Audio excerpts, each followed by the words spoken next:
Hello. In this video, I want to return to the discussion of interference with electrons in the so-called double-slit experiment, or the Young's double-slit experiment. But unlike light, we're going to consider electrons here.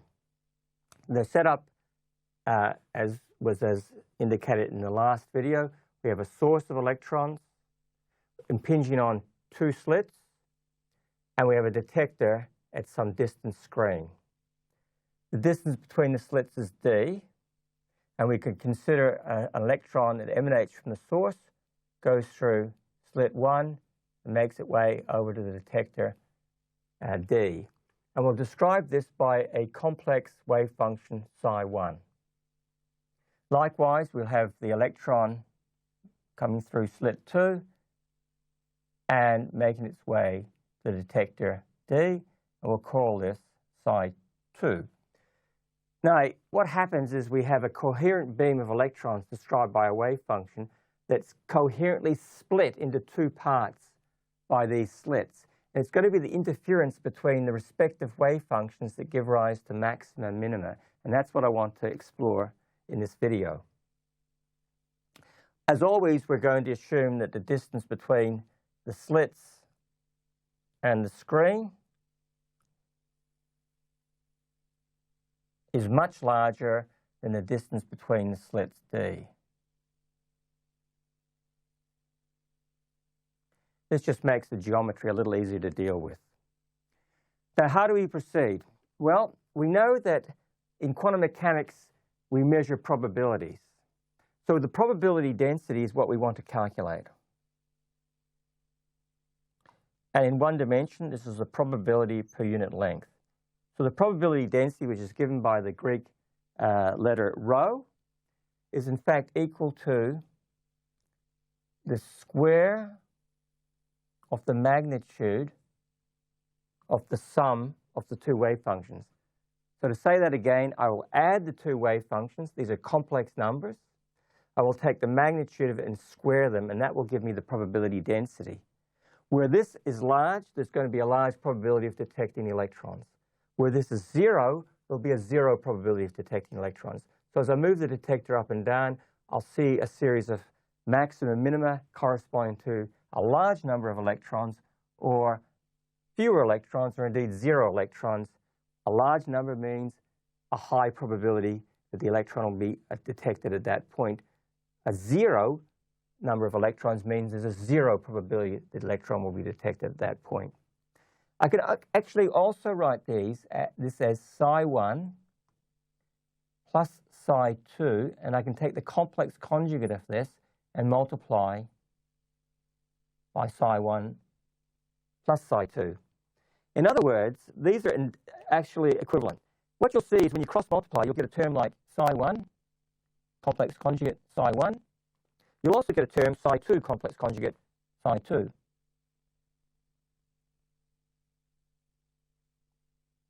That's fine, but what's really interesting is you'll get cross terms, psi1, psi2, psi2, psi1. It's the cross terms that give rise to the interference, as we shall see.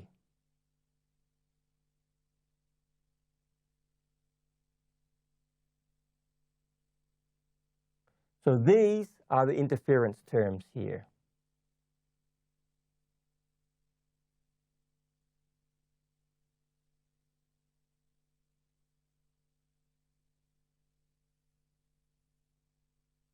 So these are entirely equivalent. I can either add them, take the square of the magnitude, or I can take the sum, the complex conjugate, and multiply by psi1 plus psi2. And what you'll measure in the detector will be proportional to the probability density. So where this is big, there'll be a large intensity, which means there'll be a large number of electrons arrive there. Where this is 0, this will be 0, which means there'll be a 0 intensity, which means 0 number of electrons will arrive there. So how to proceed? We need to describe the wave function. So in general, a complex wave function will have a magnitude and a phase.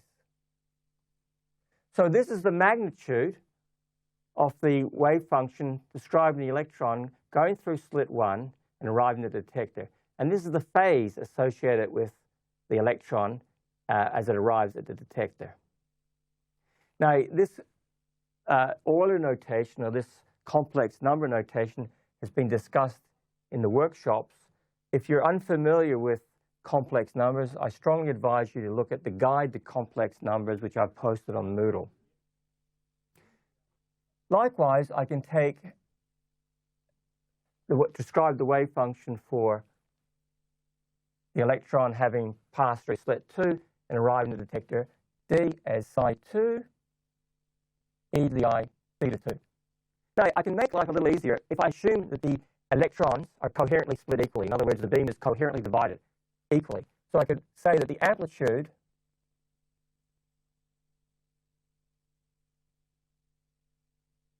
of the wave function is A. And I'm going to assume they've got exactly the same amplitude. I don't have to assume this. It just makes the mathematics a little simpler. It doesn't change the physics in any material way, but it'll be a little easier to do the algebra. So we have this result here, theta 2. Now, I'm actually going to try to make this as simple as possible. What we measure will be the phase difference. What we will actually measure will be the phase difference between the two wave functions, theta 2 minus theta 1. It's the phase difference that gives rise to the maximum minimum. If the phase difference is exactly equal to 0, or it's exactly equal to 2 pi or 4 pi, then the waves arrive in phase and you get a maximum, which means you get a large number of electrons arriving at that point. If the phase was exactly equal to pi, or 3 pi, or 5 pi, then what would happen is this wave function would be exactly out of phase with respect to this wave function. And when I add them together, I get cancellation, I get a minimum. Now, just to make life easier, since I'm measuring the phase of 2 with respect to 1, it's the difference that's material. Let me just call theta 1 the reference phase, and I'm going to set this equal to 0. So this just gives me a slightly simpler result. And you'll see why this is exactly the same. So theta 2 is the phase of the second wave function with respect to the first one. So I'm just going to call this, let's call this phi. So phi is basically the phase of the second one with respect to the first one, which was 0. I could leave it as theta 2 minus theta 1 and drag the theta 2 minus theta 1 through the entire calculation. I could also perhaps be a little bit more precise and call this delta phi, or delta theta, I should say. Let me be absolutely consistent. So I have, this is delta theta, which is theta 2 minus theta 1. But since we've got theta 2 minus theta 1, which is equal to delta theta, and if I take this as my reference, and I set this equal to 0, then delta theta is just equal to theta 2. So in summary, what happens is we have a phase difference between wave function 2 relative to wave function 1. And the phase difference is delta theta, theta 2 minus theta 1. And since I've just used a reference point and called that 0, this phase difference is just equal to, in fact, the phase of the second wave. Now, what do we do from here? We have to calculate the probability density. So that's psi 1 plus psi 2 all squared. So let's put the numbers in. It's equal to A plus A e to the I delta theta all squared. I can take the A out and square it, and this will very simply give me A squared. And then I'll get 1 plus e to the I theta all squared. So far, so good. But I've got to calculate this. I've got to simplify this. So in fact, how I simplify this is the following. Let's just consider I to the delta theta. So let me just leave off the A squared for the moment. Let me just look at this bit here. I can write this, surprisingly, I can write this in what appears to be a more complicated form, but in fact, it'll simplify. I'll write this as e to the minus I delta theta on 2 into e sorry, let me write this as e to the plus I delta theta on 2 into minus delta theta on 2. When I cross multiply, you can see this will be plus, this will be minus. So when I add them together, I get 0, but e to the 0 is 1. So far, so good. But I've got e to the I delta theta on this side here. So I'm going to have to include this term here and then square it. So you can see that when I multiply into that, I get delta theta on 2, delta theta on 2, add them together, give me delta theta. So that is identical. Now, what does this allow me to do? Well, what I notice, I've got this factor here. So let me take this factor out.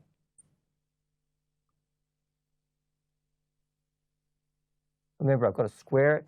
And this leaves me with this factor here, which I'll write, since it's this term plus this, I can swap them over. So I'll write this as e to the I delta theta on 2 plus e to the minus I delta theta on 2.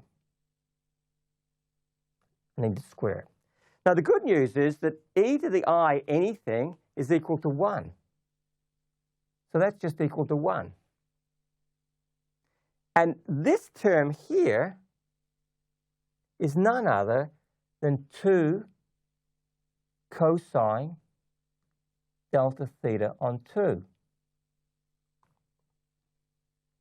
So when I square this, I get 4 cosine squared. So if I put all this together, this says that the probability density is going to be 4a squared cosine squared delta theta on 2. And the information about the number of electrons arriving there will be encoded in this. Let me just remind you about these different parts here. If I have e to the I theta, it's going to be cosine theta plus I sine theta. If I take the magnitude of that, that's the same as taking the square root of the square of these terms here. But sine squared plus cosine squared is 1. The square root of that is 1. So you can see that this is actually equal to 1. In fact, this is the equation of a circle. E to the I theta equals 1 is the equation of a circle in the Argand plane, where that's the real and that's the imaginary, of radius 1. So you should go through that and convince yourself of that. The other bit here, it comes from your courses in mathematics. You know that if I have e to the I, let me use the symbol x, plus e to the minus ix, in fact, 1/2 of that is how you define cosine of x. If you want to see this, put in the Euler form. If I put in the Euler form here, you can see I get 1/2 into cosine of x plus I sine of x. That's this term here. And then if I add this term here, I get cosine of x, but this is the complex conjugate, so this gives me minus I sine of x. And you can see indeed that the signs cancel, and I end up with cosine of x plus cosine of x, which is 2 cosine of x times 1/2, which is cosine of x. So what this shows me is that the interference goes as cosine squared, which is indeed the famous Young's cosine squared fringes that you observed with light, but this analysis was done with electrons. It's exactly the same result. So I'll leave it there, and in the last part of this discussion, I'll come back and explore how this particular formula agrees with the geometric construction which gave us the condition for maxima and minima.